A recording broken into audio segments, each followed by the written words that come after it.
Čaute, moje meno je Mário a vítam vás na kanáli Varíme a pečieme. Dnes si spravíme taký rýchly recept. Budú to cuketové mafiny bez múky. Tak poďme si ukázať, čo budeme potrebovať.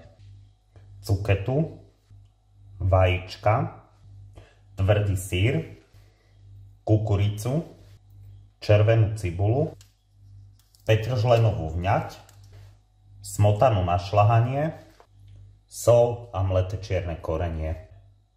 Ako prvé si nastrúhame na hrubo cuketu.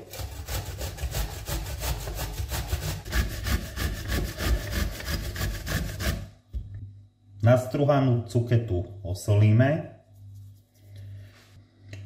Cuketu necháme odpočívať a ideme si pripraviť ďalšie veci. Nastrúhame približne 200 g syru, najjemnejšie. Nadrobno si nakrájame červenú cibulu alebo šalotku. A ako posledné si nasekáme petržlenovú vňať. Cukety sme odstranili prebytočnú vodu. Pridáme syr. Cibulu. Petržlenovú vňaťku.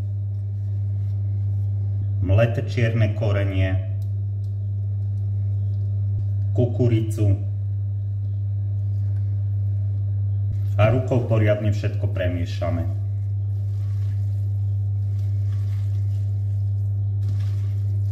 Do tanieru si rozbijeme 5 vajíčok,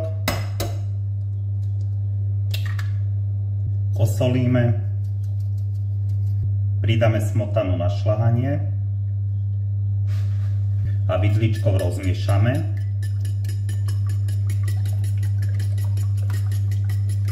Leh na mafiny som si vymastil a vysypal krupicou. Naplníme zmesou cuketovou tak do polovičky.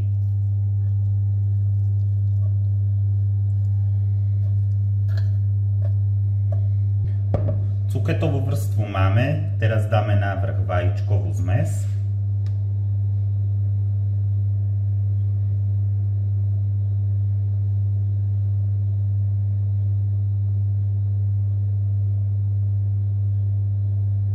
A takto naplnenú formu dáme do vyhriatej rúry na 180 stupňov približne na 30 minút do zlatista.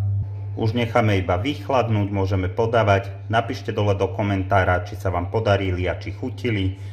Nezabudnite dať na video ešte like, odber a koment a vidíme sa pri ďalšom videu. Ahojte a dobrú chuť.